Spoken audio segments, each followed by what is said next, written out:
Hi, I'm Jim Kreines, coming to you from California in the United States. I want to thank Edgar, first of all, and really all the participants for their work on this interesting topic. I'm going to talk about Hegel and what I call absolutely teleological metaphysics. So first thing I want to do is explain the rules of the game that I'm playing. That is a brief case for my understanding of philosophical interpretation, what it is and should be. I start with this Hegel quote where he's complaining about Schelling. I don't assume that he's right about Schelling. Maybe he's wrong about Schelling, but he commits to his own conception of philosophy, including essentially the aim to make things comprehensible, even to people who disagree with one's conclusions, and to address even people who disagree with argument or proof that attempts to convince them. I think this is a very compelling conception of philosophy, one reason that I like Hegel, and I take my bearings in philosophical interpretation from it. So I think that when we interpret Hegel, we should aim to try to explain his conclusions, even to people who are philosophically interested and open to argument, but disagree with Hegel. And I take that to preclude just saying, for example, Hegel believes P and not P, or stating a contradiction, because while there may be cases in which that's accurate in a certain sense to what Hegel's view is, it doesn't convey anything to even philosophically open people who are not Hegelians, don't see any content of a conclusion expressed by just stating a contradiction. And I think we should aim to explain the argument to people who would disagree with Hegel. So I take it that precludes just saying that one concept moves or turns into another, because people who are not Hegelians don't see this more as a form of narrative, narrating movements of concepts, that they don't see how there's an argument there that could address their position. Even philosophically open people, open to argument, say Aristotelians or Spinozaists of some sort, it's our job as interpreters to explain content and argument to them. Finally, I should emphasize, since this may be idiosyncratic of me, that I think that insofar as we aim to find philosophical relevance in the history of philosophy, this requires not adjusting the content of the conclusions in the history of philosophy to fit perceived contemporary orthodoxy. So I think it's quite counterproductive, at least to my aims, to say things like, hey, everyone, pay attention to Hegel. It's really just like semantic holism in some deflationary linguistic turn analytic philosophy. So to my mind, the philosophical relevance lies in finding arguments in support of conclusions that are maybe very unpopular today. And that way, attention to the history of philosophy can expand our conception of philosophy itself and what's possible for it. As an example of this never adjust idea, back in 2006, I argued that the then popular idea of a non-metaphysical interpretation of Hegel is just unconvincing. That is, we should not adjust our understanding of Hegel's conclusions to fit the perceived non-metaphysical orthodoxy of the time, and that future debates would and should focus on debates among people who agree that Hegel's pursuing metaphysics and disagree about the character of that metaphysics. In my sense, I'm happy to engage questions about it, but my sense is that I was able to declare victory on this front long ago now.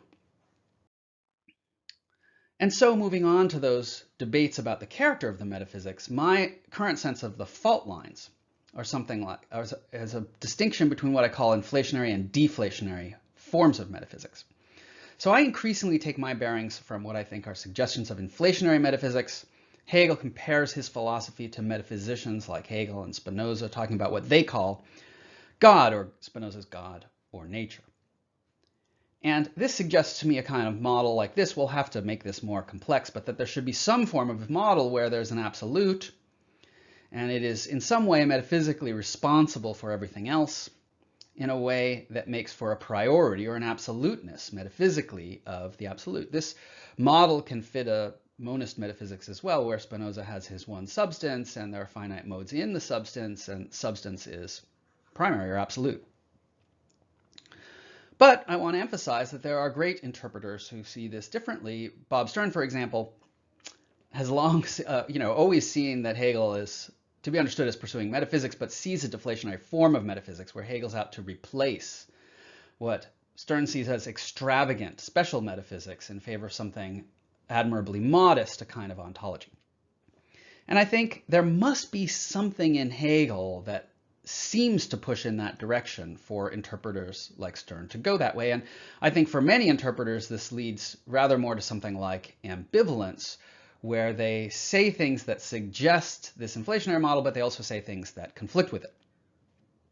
Sometimes the ambivalence is explicit, as where Inwood reads Hegel repeatedly as half believing a philosophy that would indeed fit the model. I think we should try to figure out what Hegel is wholeheartedly defending, if possible. So goals for this talk: there's no chance to defend an entire interpretation of the logic or to defend the whole argument of the logic as I interpret. Rather, goals are smaller, just to show that there's a coherent reading that would use teleology in Hegel to do justice to the inflationary metaphysics there, or the suggestions of inflationary metaphysics there, in a way that can also do justice to the features in Hegel that people sometimes think push in a more deflationary direction, and to show that we can at least begin to explain the content of this inflationary metaphysics, even to people who would disagree with it, and begin the outlines of pointing where to find actual arguments that might support the inflationary metaphysics. So part one, approximate model of Hegel's metaphysics, the what and the that. So the first thing I want to do here is draw some concepts from some work I've published recently, not to redefend that work, but just to draw some concepts out of it to frame a hypothesis to pursue in this paper. And what I want to do is borrow from the late Schelling. Schelling distinguishes the what and the that, and criticizes Hegel for, as he says, his philosophy only being concerned with the what of things. I want to borrow this distinction and to some degree own the criticism on Hegel's behalf. It's not that Hegel's only concerned with the what in a certain sense, but it is that he prioritizes it. But I want to use the distinction to specifically do something unusual, which is to distinguish different ideas of metaphysical priority that might easily be confused. So the first kind of priority would be priority in whatness, or kind of what priority. And I will illustrate this with an Aristotelian metaphysics with a priority of telos and a priority of form, or anyway, a metaphysics commonly associated with Aristotle, also associated with Aristotle by Hegel, who by and large speaks approvingly of it, at least as a good metaphor step toward his own view. And in such a metaphysics, there's a form of the human, which is the telos, or end toward which humans develop, including, say, Avicenna, Simone de Beauvoir, and David Hasselhoff. And the priority of form, I take it, in such a metaphysics is that the form determines what it is to be each of these things, namely human, each of these individuals. Meanwhile, what it is to be the individual does not determine what it is of the form of the human. And so there's a kind of metaphysical priority of form in this whatness. I take this example as my approach in part because I want to make clear that this is a metaphysical relation. Sometimes it's called a conceptual relation, which certainly makes sense with Hegel's use of the term concept, but shouldn't be construed as independent of or floating free of metaphysical relations. Now we can, having stated that, try to prize apart and distinguish what I think sometimes gets confused, which I call that priority, where one thing can be without the other. Aristotle mentions this, associates it with Plato.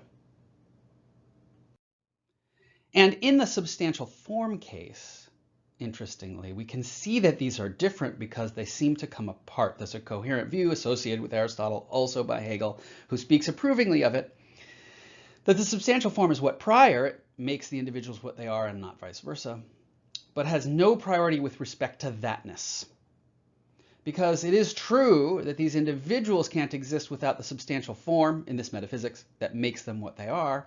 It's also true in this kind of Aristotelian view that the substantial form cannot be unless there are individuals for it to be instantiated in. So there's more of a reciprocity of thatness than any priority. And this lets me state an initial hypothesis model of Hegel's metaphysics. On the model, there's an absolute, and it makes everything what it is. It is what prior to everything.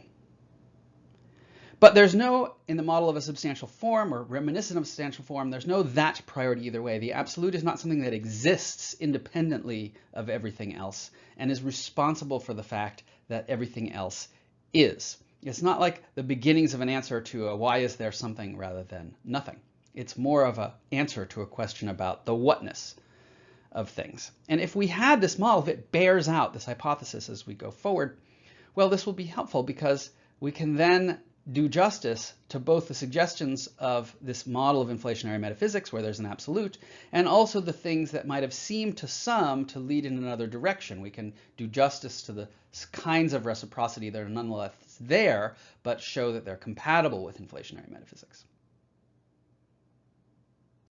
So, questions going forward.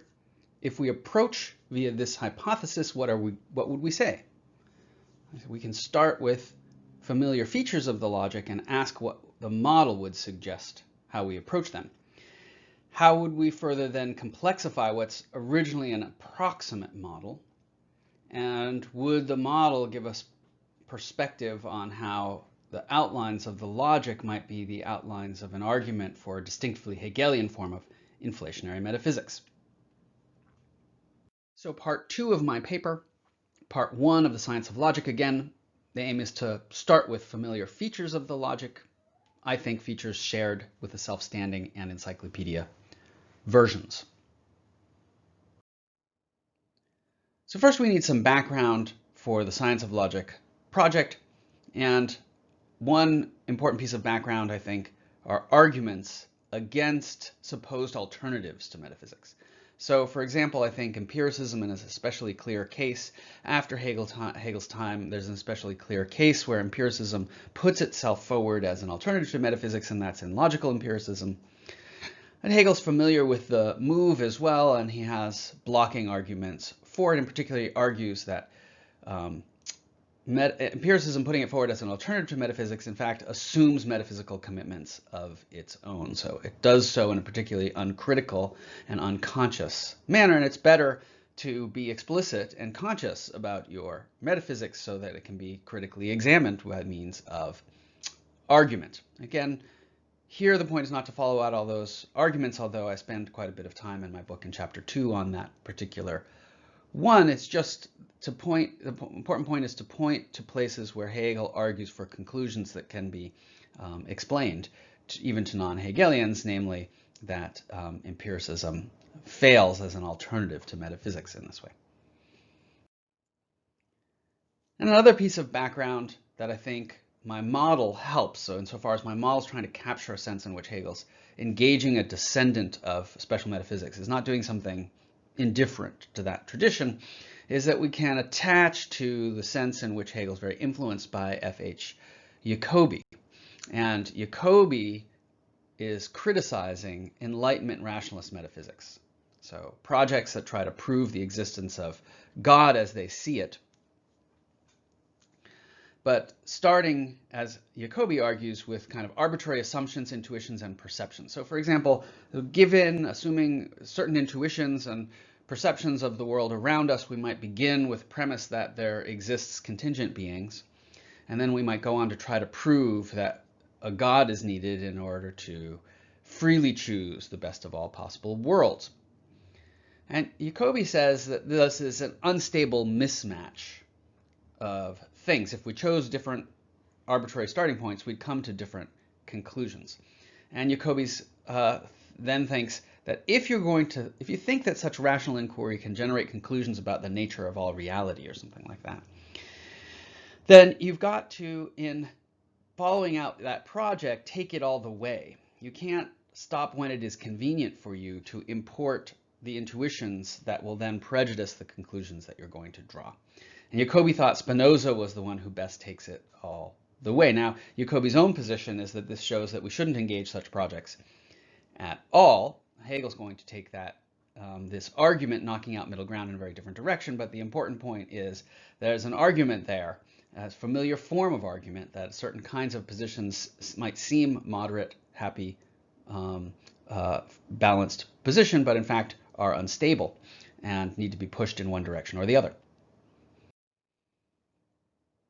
So putting that together to sort of frame the beginning of Hegel's project, we can't avoid metaphysics, and if we're going to attempt metaphysics, then we need to go as far as possible in setting aside intuition, perception, and presuppositions drawn from it to take rational theorizing as far as it can go. And Hegel says, okay, so let's build that into our project from the beginning, and then as a first step, we're supposed to have reason to draw one particular conclusion, right? We can't say, you know, there's red, and so there's, as it were, red being and non-red being, because then we're drawing in presuppositions from sense perception. And we've undercut the way that empiricism would like to start in that way. So instead, the privileged conclusion, of all the possible conclusions that have a mark against them in that way, the one that does not have the mark against it in that way, and the privileged starting point would be to say that what is just pure being, not modified or mediated in any of those ways. Hegel, of course, famously mentioning those familiar features now, thinks that this is the view and the attraction of Parmenides' view, the Eleatic view, and he thinks that similar ideas come back in modern philosophy in thinking of God as the sum of all realities. And then we have the beginnings of dialectic.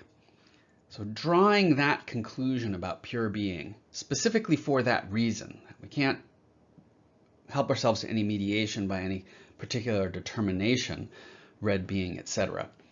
Drawing the conclusion that what is pure being for that reason is supposed to teach us something wrong with that conclusion. Now,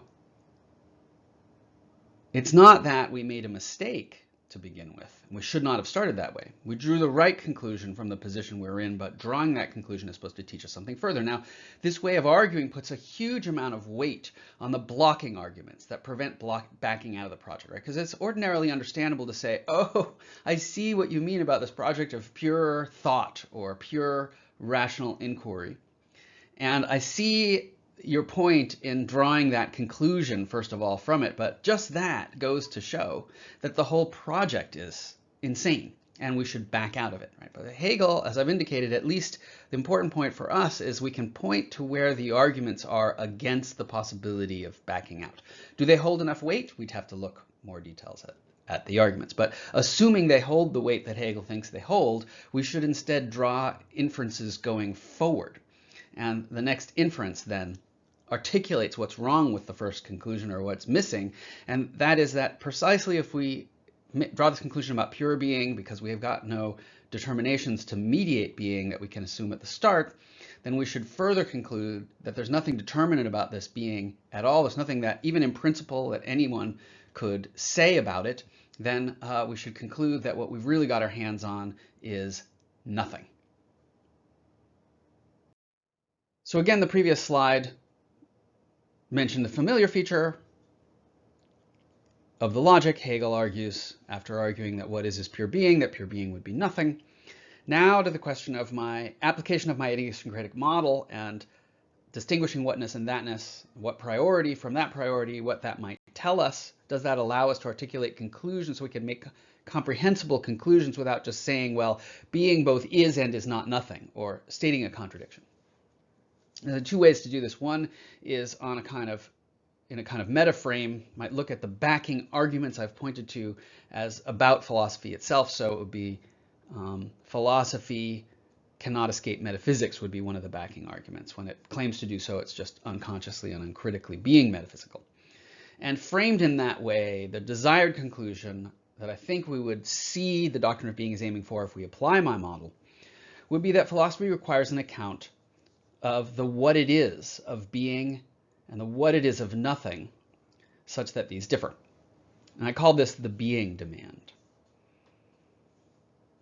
One quote, die Aufforderung, den Unterschied von Sein und Nichts anzugeben, schließt auch die in sich zu sagen, was denn Sein und was nichts ist.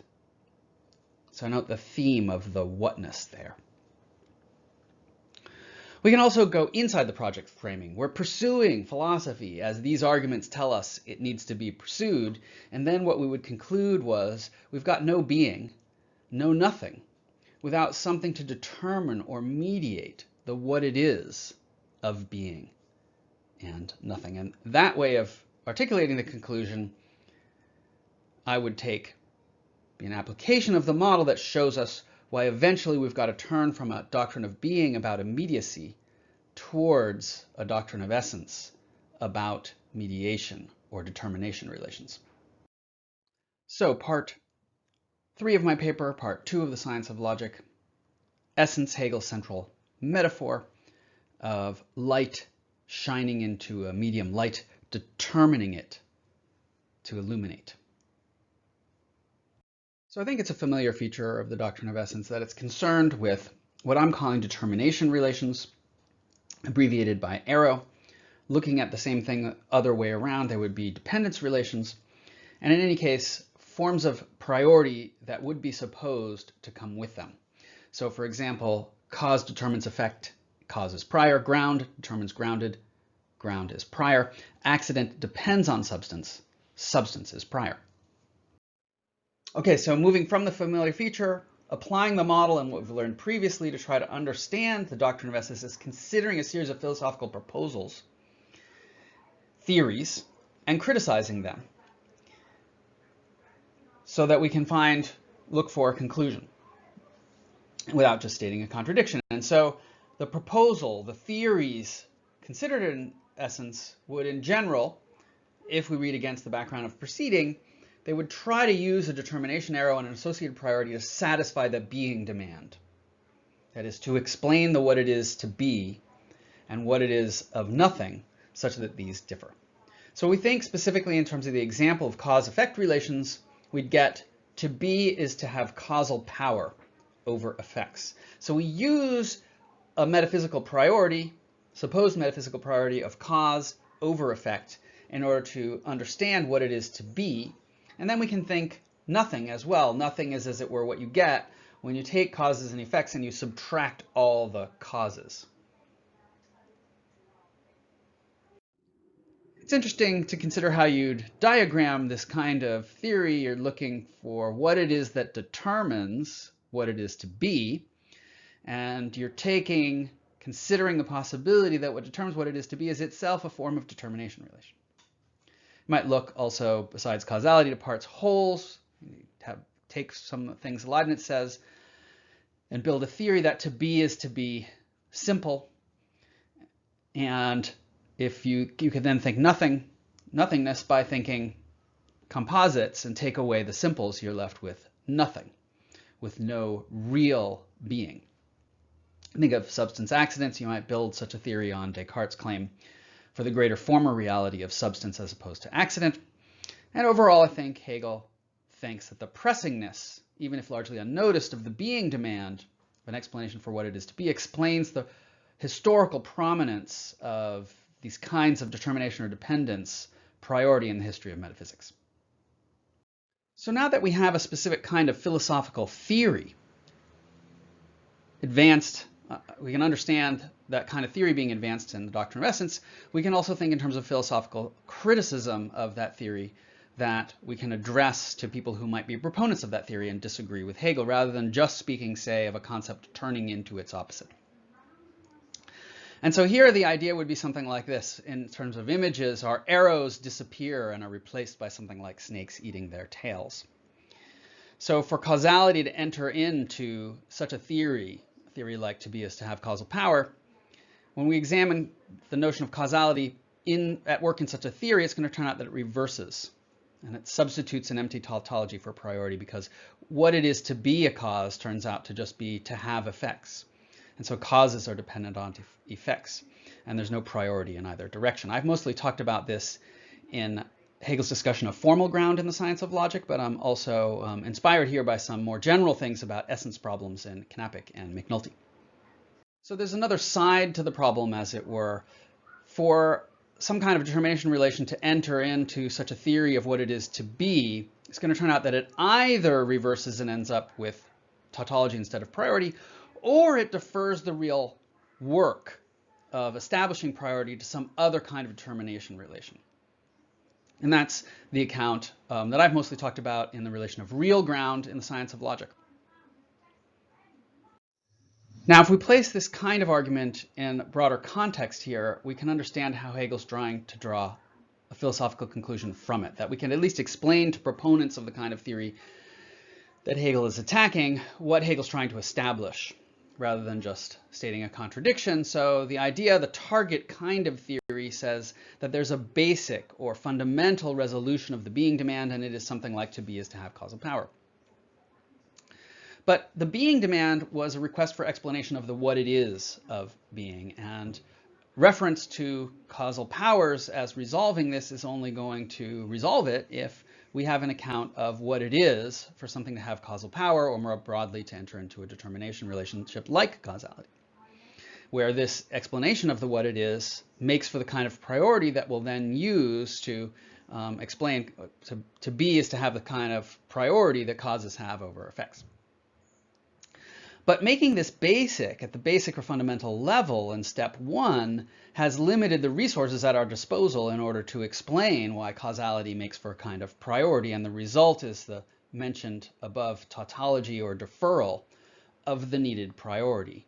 And so we see that when we try to rest the weight of being, as it were, on some kind of determination relation and priority as basic, the priority disappears, and so would being as distinct from nothing.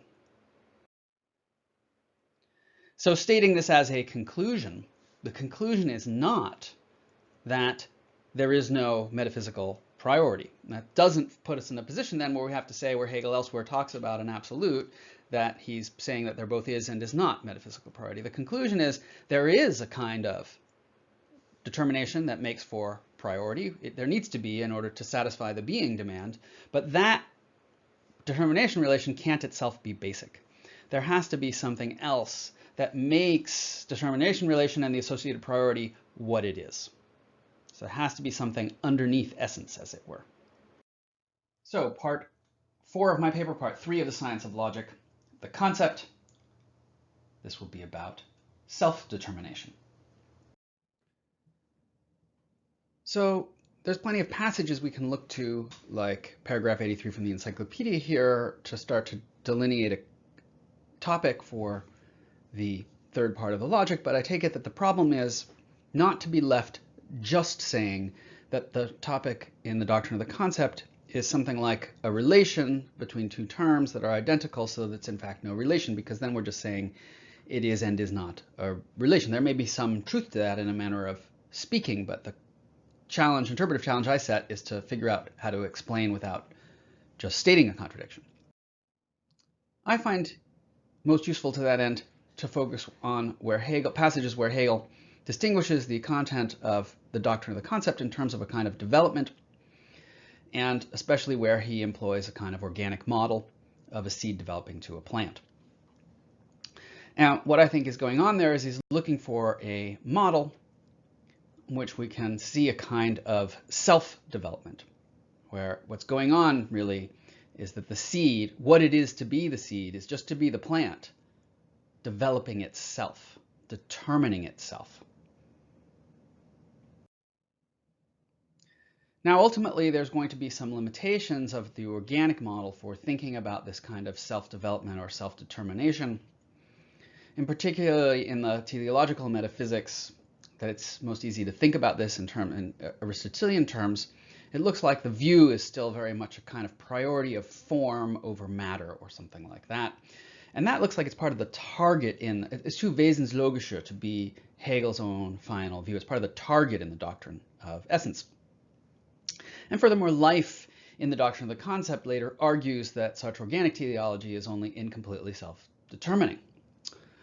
So in a manner of speaking here, the challenge is to better grasp a kind of self-determination than the organic model allows.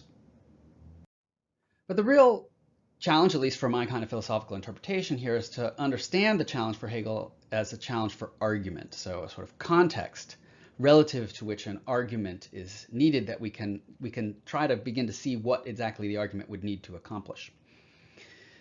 to unravel how the argument's supposed to go. So we can do that by comparing Spinoza's idea that substance is self-causing.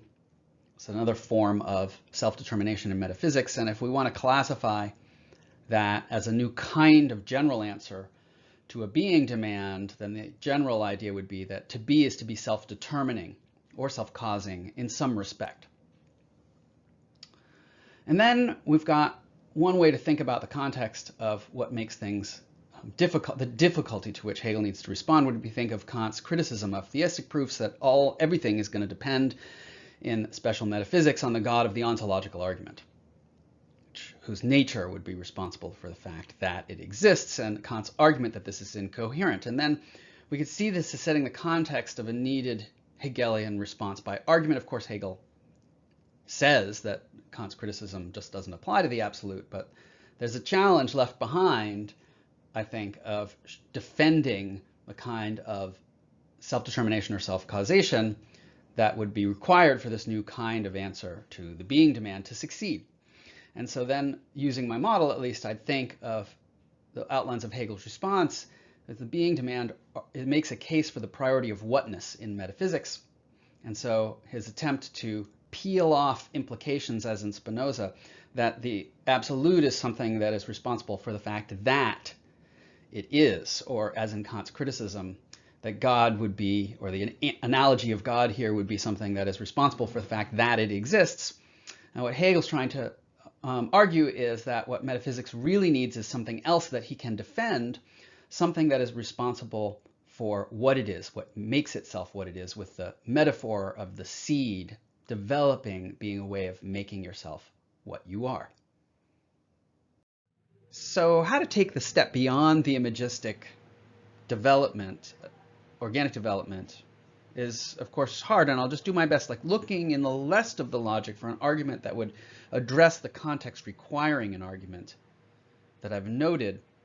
And then the argument would be something like the concept would be the concept of the object of the logic, or the concept of thought, and just the pure concept of thought, when we try to do pure thinking, required a specific beginning, or privileged a certain beginning with pure being, and then privileged a step, sort of the realization, drawing the conclusion that such pure being would be nothing, and so on, driving arguments to further conclusions like being must be mediated and the need for a doctrine of essence. And then the further argument would be reflecting on this process of argumentation shows that the concept of thought fills in its own content, as it were, in these steps, being, nothing, eventually essence, and so on. And in so doing is self-determining in the required sense. It makes thought, the concept of thought, makes itself what it is.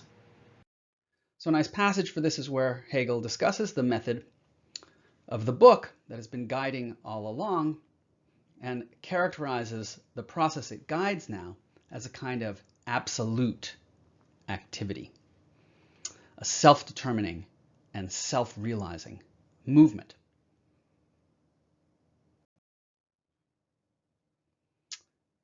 And also particularly helpful is this comment on paragraph 83, where Hegel has sketched the outlines of the logic, being, essence, concept, and he further specifies that this is in a way just provisional at the start. The whole point of the book is to prove the need to take these steps by means of a bunch of individual arguments.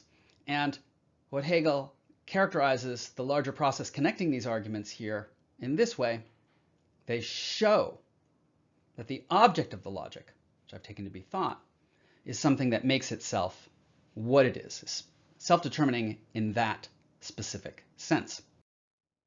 How might such an argument for the possibility of the sense of self-determination that would be required in context of the supposed priority of whatness as an issue in metaphysics, how would that address the original being demand? Well, I take it the idea would be something like, what is it to be? Well, being is such that to understand what it is to be requires to think in terms of a kind of determination and priority, or the truth of being is essence, the kinds of determination and priority considered there.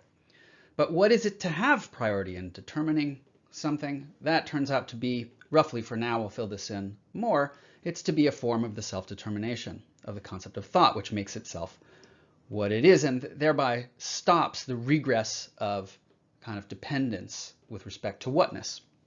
And so overall, to be the truth of the concept would be the truth of both being and essence, and overall to be would be to be a form of the self-determination of thought. So where else might implications of a claim that to be is to be a form of the self-determination of the concept show up? Well, in this very passage I've stressed, Hegel says that when we reflect on method, we not only see that the concept is absolutely active and self-determining, but also that this very concept is alles.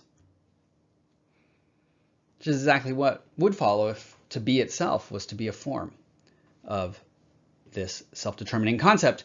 And similarly, the concept is that within things which makes them what they are. Again, what would follow if to be itself is to be a form of this concept.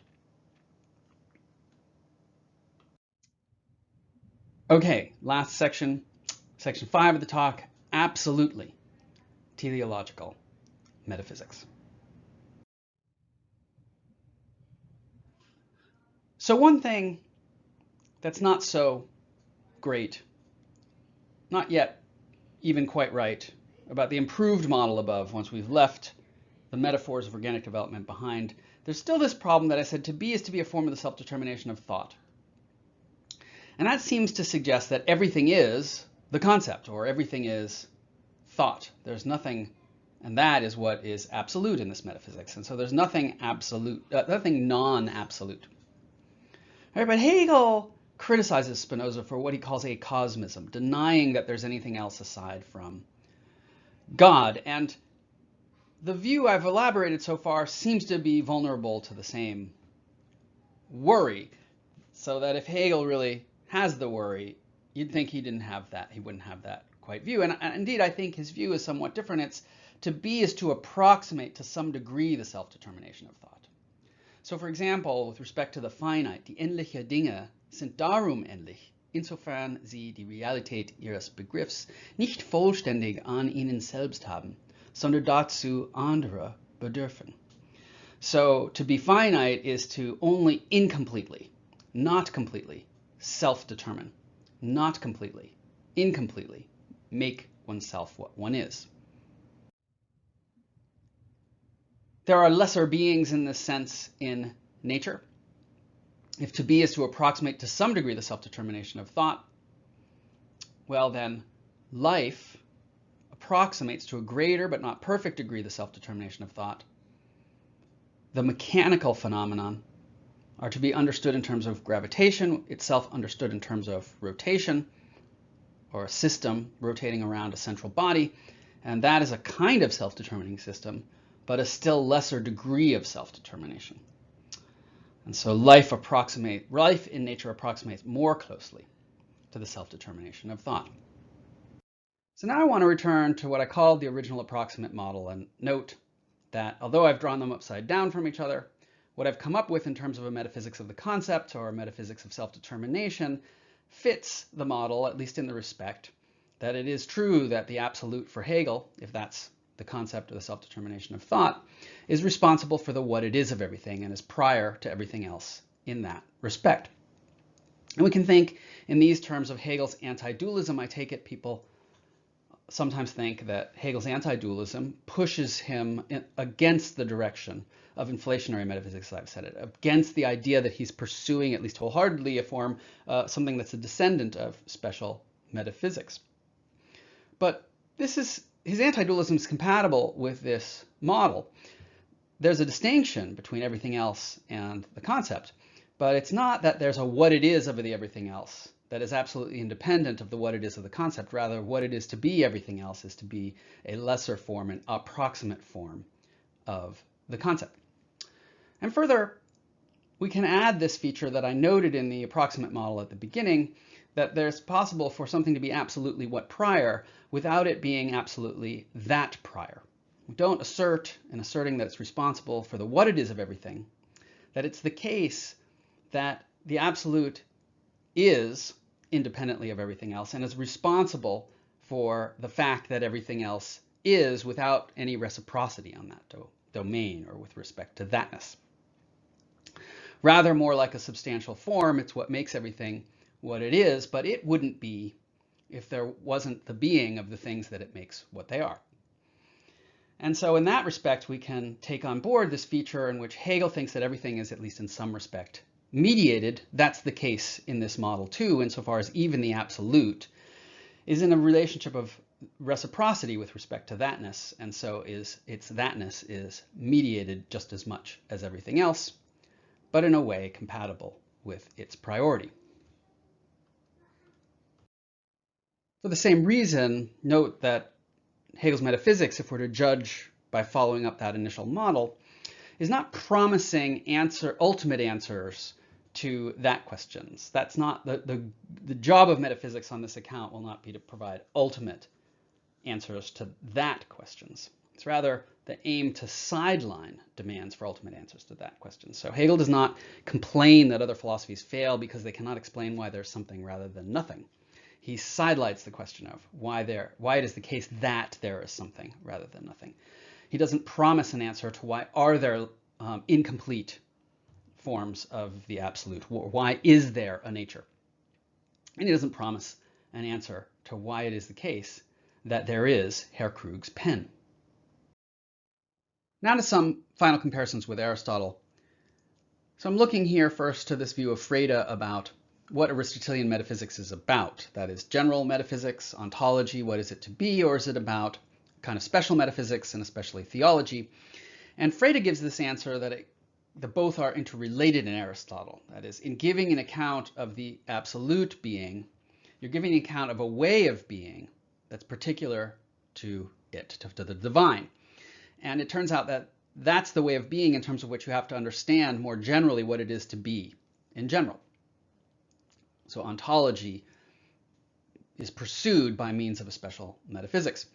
And here's my adaptation of Frede's quote, the way it would apply to my account of Hegel as well. The doctrine of the concept deals with thought in particular, kind of special metaphysics, but in so doing it deals with a particular way or kind of being particular to thought, namely self-determining. And it turns out that that way of being is the one in terms of which all other ways of being have to be explained.